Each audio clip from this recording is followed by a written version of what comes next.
Barangay Ginebra sinadya nga bang magpatalo mga bro, at Allen Durham gigil lang makabawi kay Justin Brownlee. So dahil nga natalo ang Barangay Ginebra mga bro, bagsak nga sila sa number 3 sa Group B matapos silang talunin ng Inlex Road Warriors. Tabla nga sila ng SMB pero tinambakan sila ng SMB kaya talo pa rin sila sa quotient system at makakalaban nga nila sa quarterfinals ang Meralco Bolts. May mga nagsasabi nga mga bro na sinadya nga daw magpatalo ng Barangay Ginebra upang makapili ng kalaban sa quarterfinals. Well, para sa akin mga bro, hindi naman siguro makikipagpalitan ng mukha ang mga player kung sinadyang magpatalo ng Barangay Ginebra. Nag-cramps na nga si Justin Brownlee dahil sa haba ng playing time at pagod. Tapos tanggal pa ang ngipin ni Japit Aguilar, 'di ba? Sadyang hindi lang talaga maganda ang inilaro ng mga locals, partikular na si Stephen Holt mga bro, na isa sa mga gunner ng Barangay Ginebra. Huwag din nating i-discredit ang magandang performance ng Inlex Road Warriors, lalo na itong kanilang import na nagpaula ng 4-point shot, kaya naiwan ang Barangay Ginebra.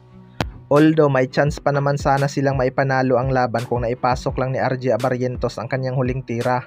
Sa overtime mga bro, hindi na rin nakalaro si Justin Brownlee dahil nag-cramps, kaya tuluyan ang binaon ang Barangay Ginebra.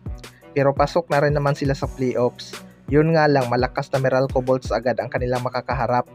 Alam naman natin ang kalidad ng Meralco Bolts ngayon. Sa kabilang banda naman mga bro, Allen Durham gigil na daw makabawi kay Justin Brownlee. Muli ngang maghaharap itong dalawang rival na si Allen Durham at Justin Brownlee mga bro. This time quarterfinals pa lang, isa na sa kanila ang posibleng maagang magpapahinga dahil best of 5 series lang ito. Malas pa at hindi ganun kabigat ang frontcourt ng Barangay Ginebra. Matatandaan na tinalo ng Meralco Bolts itong SMB last conference na may healthy na Junmar Fajardo. Kaya may panglaban talaga sila sa mga big man ng kanilang opponent. Sa Barangay Ginebra naman ay si Japit Aguilar lang talaga ang kanilang maaasahang big man. Tapos hindi pa maganda ang kanyang inilaro kontra Inlex Road Warriors dahil natanggalan nga ito ng ngipin at gustong-gustong makaganti. Pero isa nga sa mga pinaka-inaabangan ng lahat ay itong tapatan ni Allen Durham at Justin Brownlee mga bro.